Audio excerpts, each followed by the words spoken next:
been a while. Sorry, y'all, but hey, you got to do what you got to do.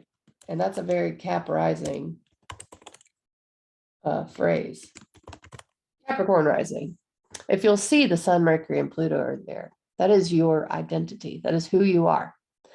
The full moon is in your 7th house of relationships. So that could be friendships. It could be your husband. It could be your business partner. It could be the people you work with. It is who is in your life that you communicate with.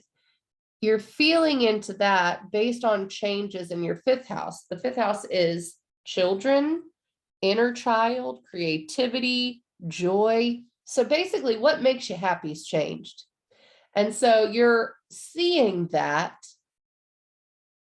be highlighted in your relationship area. So it's like, I did want this out of my life, and it caused me to move away from some friends maybe.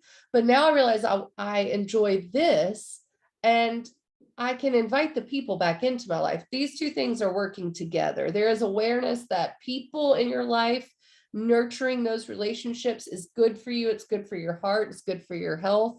It's good for everything in your life. That's Taurus, right? So you have more fun when you're nurturing maybe the friendships and people in your life.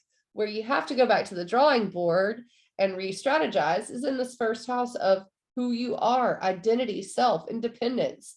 And maybe it's more collaborative for you now. There's something about, I want to collaborate. There could be, no, actually, I want to be more independent, and I don't want those people to be in my life. So yes, while it could be that you want to bring people into your life more, or you're feeling into nurturing the relationships that matter to you, there is also a sense that you need to go back to the drawing board to empower yourself and to say, okay, I need to do it differently for me. Maybe this is I need to change my appearance. I need to wear different clothes. I want to whatever.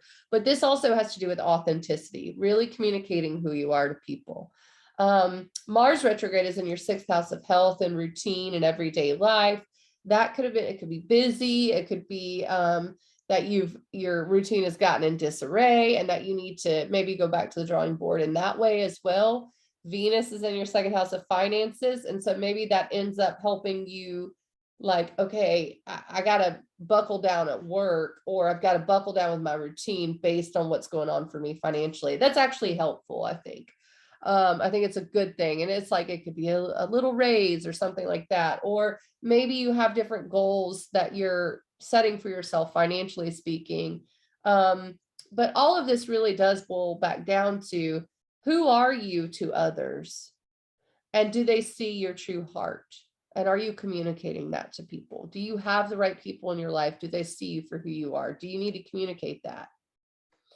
I think Capricorn risings are in a bit of an interesting situation in which they have become very comfortable with who they are as people, but something's got to change there based on a relationship. That's the Mercury retrograde. Something about who you are as a person, even your body, could be your health with Mars retrograde in the 6th house, has to change, and you may need to lean on people to do that. Okay.